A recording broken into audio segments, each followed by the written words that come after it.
The consensus, I'm talking to all of the scouts and coaches and executives. How many people did you speak to, by the way, the grand total? You got one?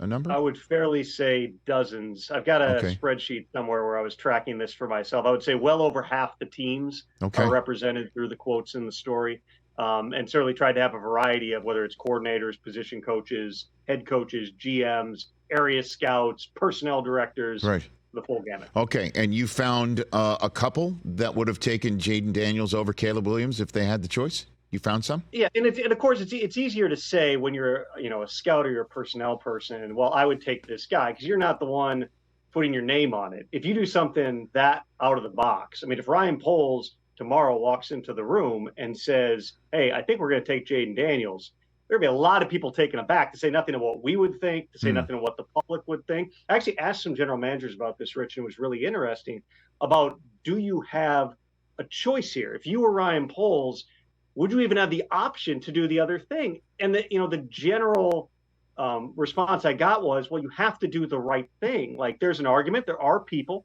in several different buildings, I can tell you, who would say Jayden Daniels, the complete product, the thrower, the productivity, the run element, they would lean in that direction. It's a different thing to actually turn in that card. They're also Drake May fans. Some people would put him as the number 2 quarterback in this draft. J.J. McCarthy certainly has fans as well. But I would say the majority, and the way that I had it ranked, was Jayden Daniels at number 2. Somebody who, if you go back to where he was at Arizona State and the way that things ended there, people were going to have like a day 2 type of a grade, like 3rd round pick on Jayden Daniels. But he really, remember when I talked to, put in the time and made himself a better quarterback. They do a lot of virtual reality training at LSU. He really embraced that. He studied. He did put on weight. There's still, the most common thing that you hear in terms of the critiques or the concerns with Jayden Daniels are, 2 years ago, he weighed in, this was verified, a $190, and he takes hellacious hits. If you've seen the edit that's been going around social media, Rich, of the hits on Jayden Daniels set to the Looney Tunes music, it's pretty good. It's pretty funny. I have not seen that. However, the quote on this particular red flag involving Jayden Daniels that jumped out at me from your 13,000 words is you quoted an NFL executive talking about his skinny body. Quote, "He has a borderline Merton Hanks neck." That one jumped out at me. I was just glad I got that one through the editors, Rich. You never know if a reference is too obscure. No, I got Merton Hanks like 30 years ago, but you and I were both on the same page. And as soon as that was said, I was like, I know exactly what that looks like. Listen, he's a narrow-framed type of an individual. I mean, you talk to people at Arizona State. I know, one of the issues was, why can't he put on weight? Is it, there was talk about, does he need, his own nutrition program? There's people who thought, it was a commitment thing. But, listen, he did bulk up. He showed up at Pro Day at 210, which was something that, was positive in scouts' minds. But it's still, he's not the biggest guy. You're going to have to make adjustments to your play style. One coordinator I talked to said, look at Anthony Richardson.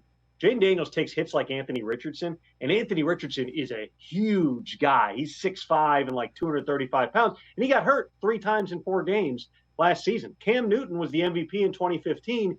He was out of the league 5 years later because just the hits add up, and those are much larger individuals. And so, yeah, I mean, you're going to need him to get down. You're going to need him to be able to curb it. There's always Lamar Jackson comparisons a little bit to Jayden Daniels, even though from what scouts and coaches say, he's a little bit more straight line. But Lamar has had this remarkable knack through his career. He's never really taken the big hit. Kyler Murray has the same thing, where Russell Wilson, these guys have figured out how to get down at the right moment, how to not take yards off the table, but to get down, don't take that hit. Jayden Daniels is going to be getting hit by bigger, faster, stronger people in the NFL. You're going to have to work with him on that and emphasize it. But that's a big part of his game. He's also a really, really talented passer. And some people think, just in terms of pure passing ability, not arm strength, Rich, some people will put Jayden Daniels as the most talented passer in this draft. Catch the Rich Eisen Show every single day on the Roku channel, 12 to 3 Eastern, for free.